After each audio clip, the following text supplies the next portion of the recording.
Hello, Assalamualaikum dan selamat sejahtera. Kembali kita sekali lagi di channel YouTube Magajis. Okey, aku minta maaf sebab aku ambil masa yang panjang sikit untuk buat video review pada kali ini. So, untuk topik kali ini aku nak kongsikan dengan korang apa pembaharuan terbaru yang Garmin bawa untuk jam Forerunner 955 dan 255.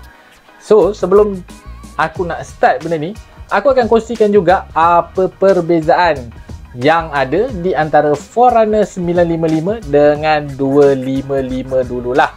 So, kalau korang nak tahu, jam dia ada dekat tangan aku sekarang ni. So, ini adalah Forerunner 955. Manakala ini adalah Forerunner 255S dan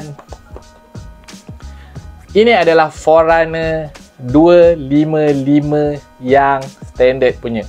So, seperti mana yang korang tahu, Forerunner 255S ni adalah kecil sedikit kalau nak dibandingkan dengan Forerunner 255 yang standard. Jadi, yang S ni memang lebih sesuai untuk orang perempuan. Manakala yang standard ni memang khas untuk lelaki lah. Tapi kalau korang yang ada saiz pergelangan tangan yang besar, tak ada masalah pun untuk korang pakai yang standard. So, kalau korang nak tahu info dengan lebih lanjut dan terperinci, korang kena tengok video ni sampai habis.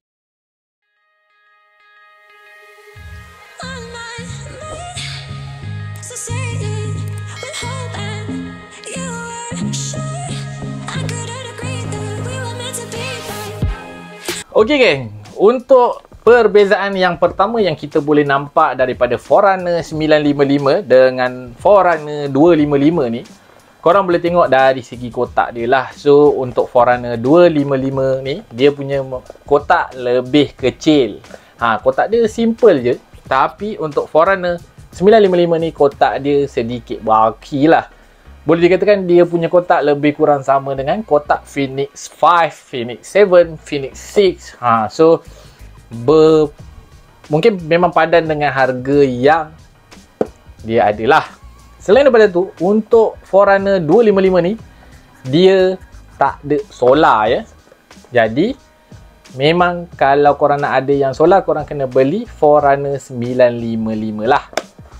Manakala untuk Forerunner 955 ni, dia datang dengan dua varian lah. So, yang pertama adalah non-solar dan yang kedua adalah varian yang ada solar. Dekat sini apa perbezaan dia adalah dari segi tahap ketahanan bateri. Sebab apa? Sebab untuk Forerunner 955 ni, yang ada solar dia boleh tahan bateri lama sikit lah kalau nak dibandingkan dengan jam yang tak ada fungsi pengecasan solar.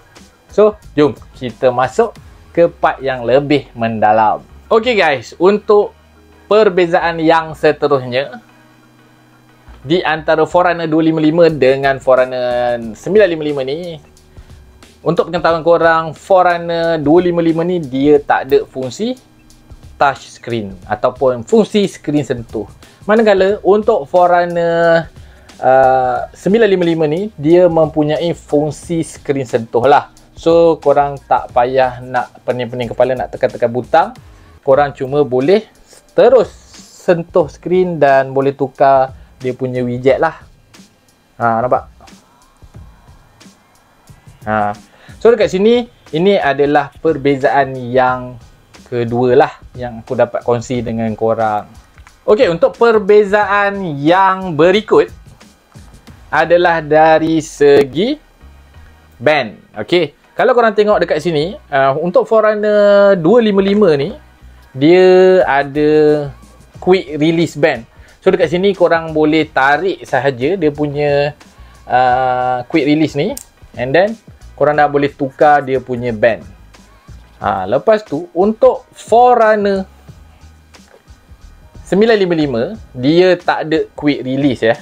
So, untuk Forerunner 955 ni, dia memang tak didatangkan dengan quick release. Sebab apa?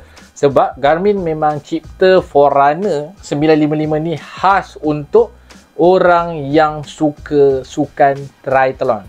So, untuk mengelakkan apa? So diorang cipta tanpa quick release ni untuk mengelakkan jam korang tercabut ketika korang melakukan race untuk triathlon lah. Sebab kita tak perasan, sebab mungkin kalau korang tengah berenang kan, korang tengah berenang, lepas tu quick release korang ni macam ada problem ke, longgar ke, and then tiba-tiba korang tak sedar yang jam korang tu jatuh time korang berenang tu. So dekat situ dia untuk mengelakkan benda tu berlaku, so dia ciptalah benda ni. Tapi bukanlah langsung tak boleh cabut, cuma korang kena perlukan tools untuk cabut lah. So dekat sini korang kena tarik kuat sikit. Di bahagian tepi ni korang akan nampak dia punya lock lah. So dekat lock ni korang boleh tolak sikit guna tools macam screwdriver leper ke apa ke yang kecil-kecil tu. Korang boleh cabut juga, cuma dia lebih susah untuk korang cabut lah. Sebab apa? Sebab dia direka khas untuk triathlon athlete. Okay guys, untuk perbezaan yang seterusnya kita sentuh pula pasal map. Okay, untuk pengetahuan korang, Forerunner 255 ni dia memang tak ada didatangkan dengan map lah, map navigation, course map. Lepas tu untuk Forerunner 955 ni memang didatangkan dengan map, preloaded map.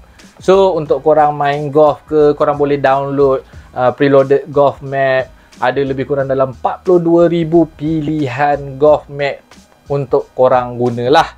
Selain daripada tu, map Malaysia juga ada dekat dalam ni. So senang untuk korang create training course korang kalau korang vacation dekat luar. Orang panggil road trip course, tak silap aku. So benda ni memang korang kena tahulah. Forerunner 955 ni dia ada map. Manakala untuk Forerunner 255 ni dia tak didatangkan dengan fungsi map. Okey, sekarang kita nak sentuh pula dari segi ketahanan bateri. Okey, untuk pengetahuan korang, untuk Forerunner 955 ni, kalau untuk version yang ada solar, bateri dia mampu bertahan selama 15 hingga ke 20 hari bergantung pada tahap penggunaan ataupun cara penggunaan korang lah. Kalau korang jenis yang sangat aktif, mungkin dia akan mengurang sikit lah. Manakala untuk Forerunner 255 ni, dia punya bateri mampu bertahan selama 12 hari. Lebih kurang dalam 10 hingga 12 hari lah. Dia bergantung pada tahap penggunaan korang jugalah. Lepas tu, untuk Forerunner 955 ni, kalau yang tak ada solar, dia mampu bertahan dalam lingkungan 13 hingga ke 15 hari. So, korang boleh pilih lah. Kalau korang jenis nak guna yang ada solar, korang punya bateri mampu bertahan lebih kurang dalam 3 minggu. Tapi kalau korang pakai Forerunner 955 ni yang version tak ada solar punya, dia mampu bertahan selama lebih kurang 2 minggu ataupun ekstra sikit. Kalau korang jenis yang sangat-sangat aktif, dia punya bateri tu mungkin akan sedikit berbeza lah. Korang jangan samakan pula korang yang aktif dengan korang yang tak aktif. Sebab bacaan bateri ni dia bergantung pada penggunaan kita. So, jom kita masuk pada bab lain pula. Okey guys, untuk perbezaan yang seterusnya kita sentuh pula pada bahagian aktiviti sukan lah. Seperti mana yang korang tahu, Forerunner 255 ni dia mempunyai pilihan aktiviti sukan yang kurang kalau nak dibandingkan dengan Forerunner 955 ni. Untuk pengetahuan korang, Forerunner 955 ni dia mempunyai banyak multi sukan ataupun dia mempunyai banyak pilihan fungsi sukan yang ada. Tapi aku tak berapa ingat berapa banyak, tapi memang kalau korang nak bandingkan, kalau korang nak banyak pilihan sukan, korang boleh pakai Forerunner 955. Tapi kalau jenis korang tak kisah, korang boleh pakai Forerunner 255. Pilihan dekat tangan korang. So, your choice. Okay guys, selain daripada mempunyai beberapa perbezaan yang aku dah kongsikan tadi, untuk Forerunner 955 ni dia ada sedikit berbeza dengan Forerunner 255 ni pada fungsi Climb Pro. Lepas tu fungsi stamina. Untuk pengetahuan korang, Untuk Forerunner 255 ni dia tak ada fungsi Climb Pro dan fungsi bacaan stamina. Jadi kalau korang nak rasa macam mana fungsi Climb Pro dengan bacaan stamina tu, korang kena pakai jam Forerunner 955 lah. Tapi kalau korang tak kisah, korang boleh pakai Forerunner 255 sahaja. Okey guys, sekarang kita dah habis sentuh pasal perbezaan yang ada di antara Forerunner 955 dengan Forerunner 255. So, sekarang kita nak sentuh pula apa pembaharuan yang baru yang Garmin bawa pada Forerunner series pada kali ni lah. Maksudnya pembaharuan yang baru ni dia ada dekat 2 jam ni lah kebanyakannya. Jadi jom kita mulakan. Okey, untuk pembaharuan yang pertama Garmin bawa adalah HRV status. Seperti mana yang korang tahu, HRV status ni adalah heart rate variable. Bacaan heart rate variable. Untuk korang dapatkan bacaan heart rate variable ni, korang kena pakai jam Forerunner 955 ni dalam masa 3 minggu. Korang kena bawa jam ni tidur sekali, okey? Sebab apa? Sebab bacaan HRV ni adalah bacaan yang akan menentukan sama ada korang ni sangat aktif ataupun kurang aktif. Dia bukan lebih kurang macam tu lah. Dia macam, kalau bacaan HRV korang tinggi, itu bermaksud korang susah nak fatigue time korang berlari ataupun melakukan aktiviti sukan. Kalau bacaan HRV korang rendah, itu bermaksud korang cepat semput ataupun tak cukup nafas ketika korang melakukan aktiviti sukan. Sebagai contoh, untuk bacaan HRV seorang atlet adalah pada anggaran lebih kurang dalam lingkungan 100 hingga ke 120 ms ataupun kita panggil millisecond. Benda ni memang agak terperinci, jadi aku cuma explain secara ringkas sahaja.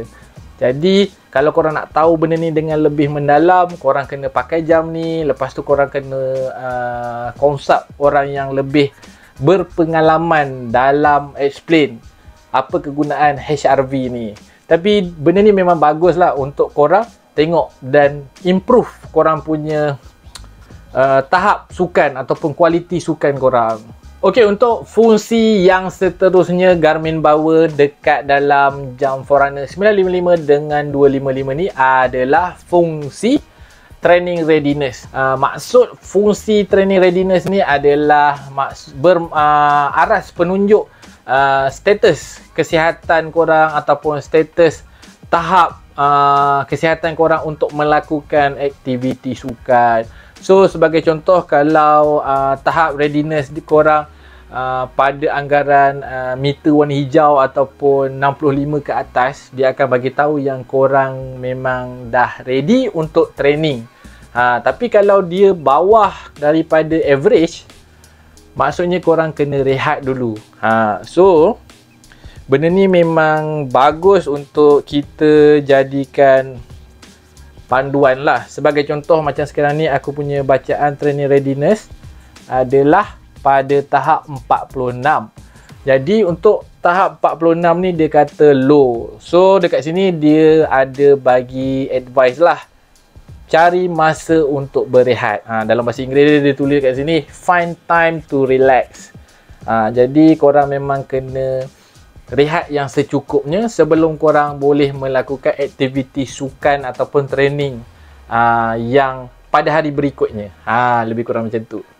Senang cerita, kalau dia bawah daripada 50, kalau boleh korang kena rehat. Tapi kalau atas daripada 60, korang tak ada masalah untuk melakukan aktiviti sukan. Itu adalah maksud training readiness. Okey, untuk fungsi yang seterusnya adalah salah satu fungsi yang agak menarik juga, iaitu fungsi power reading. Ini bermaksud fungsi power reading ni adalah fungsi untuk korang tengok berapa power ataupun watt untuk setiap langkah yang korang gunakan ketika korang berlari. Dia lebih kurang macam lagi tinggi korang punya effort, lagi tinggi bacaan power yang korang dapat lah. So dekat sini korang boleh tengok lah berapa tinggi dan berapa banyak ataupun berapa kuat power yang datang daripada setiap langkah yang korang berlari ataupun setiap langkah yang korang melakukan aktiviti sukan. Tapi biasanya untuk power reading ni dia memang korang kena pakai RDP port lah, running dynamic port, sebab bacaan tu diambil daripada sensor RDP tu.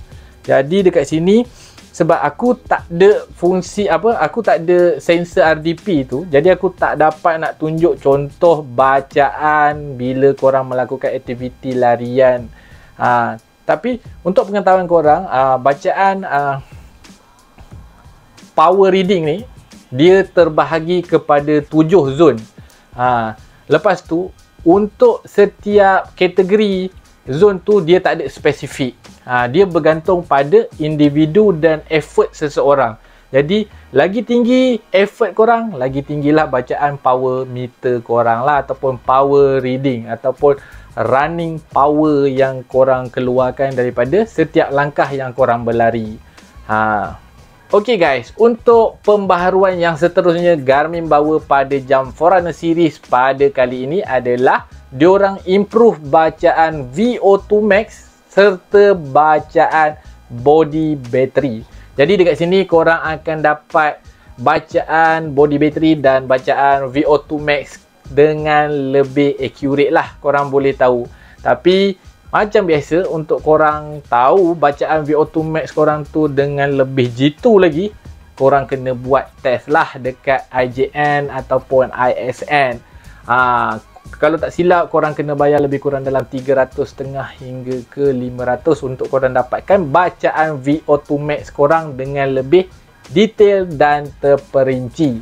Okey, untuk bacaan VO2 max pula, semakin tinggi bacaan VO2 max korang, itu bermaksud semakin aktif dan semakin power lah kualiti tahap sukan korang lah.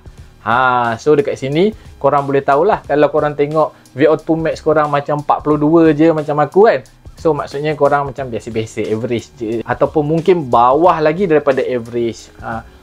Kalau korang nak dapat VO2 max yang tinggi, korang memang kena sentiasa aktif dan kena sentiasa training, dan korang kena sangat-sangat cergas lah. Sebagai contoh, kalau VO2 max korang 56 ke, itu memang padu mat. Okay guys, untuk pembaharuan yang seterusnya adalah race widget. Okay, untuk race widget ni korang boleh cari dekat dalam kalender, ataupun korang boleh set sendiri race widget korang lah. Sebagai contoh, kalau running korang tu dah dekat dengan event ataupun tarikh korang lari tu dah dekat jam, korang akan keluar satu macam info bar lah. Sebagai contoh, kalau macam korang masuk Garmin Run Asia ataupun Garmin Marathon yang bakal dilangsungkan pada 11 hari bulan September ni, dia akan keluar macam ni lah. Dia akan keluar macam ni. Maksudnya korang punya event yang korang join ni, dia dah dekat hampir dah. Sebagai contoh kat sini dia ada tulis lah, untuk Garmin Run Asia ni ada lebih kurang dalam 7 minggu 4 hari lagi. Lepas tu dekat sini juga dia ada tulis lah kita punya speed prediction ataupun target yang kita boleh achieve untuk buat full marathon lah. Kalau kat sini dia ada tulis 6 jam 29 minit 24 saat. Ini bergantung pada bacaan data yang dah diambil daripada aku punya training lah. So untuk setiap orang mungkin bacaan prediction dia punya larian tu sedikit berbeza, bergantung pada korang. Tapi dekat sini dia memang best lah, sebab bila korang scroll je widget, korang dah boleh nampak ada Garmin Run Asia lagi 7 minggu. So terbaik. Okay guys, bukan itu saja pembaharuan yang terbaru Garmin bawa lah. Untuk pengetahuan korang, antara pembaharuan terbaru yang Garmin bawa pada kali ini juga adalah korang boleh panggil morning report. Kalau korang pakai jam ni kalau korang pakai jam ni untuk bawa tidur, setiap pagi jam ni akan keluarkan morning report untuk korang lah. Untuk yang pertama, dia akan tunjuk status kondisi weather. Lepas tu dia akan tunjuk training apa yang korang boleh fokus. Lepas tu dia akan share kualiti tahap tidur korang, sama ada korang tidur cukup ataupun kurang tidur ataupun tak cukup rehat. Dia akan bagi tahulah. Selain daripada tu juga, dekat dalam morning report tu dia akan tunjuk juga training readiness korang. Kalau contoh kalau korang tak ready nak training, dia akan tunjuklah low ataupun moderate ataupun excellent ke, something like that lah. So dekat sini memang sedikit sebanyak membantulah. Contoh macam pagi-pagi korang bangun, korang tengok morning report, korang dah tahu korang dah ready untuk training ataupun korang perlukan rehat lagi. Okey, untuk yang seterusnya adalah seperti mana yang korang tahu, Forerunner 955 dengan Forerunner 255 ni sekarang dia dah support Chinese language lah. So seperti mana kalau korang tengok kat sini, korang boleh nampak lah sekarang ni dia memang dah support Chinese language. Untuk viewer-viewer yang jenis tak biasa dengan bahasa Inggeris ataupun bahasa Melayu, of course lah kan, korang boleh gunakan dalam bahasa korang sendirilah.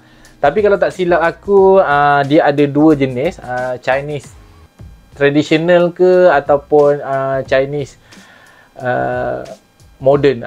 Tak berapa pasti, tapi korang kena tengok sendirilah. Sebab untuk Forerunner series yang terbaru ni, dia memang dah support Chinese language ya.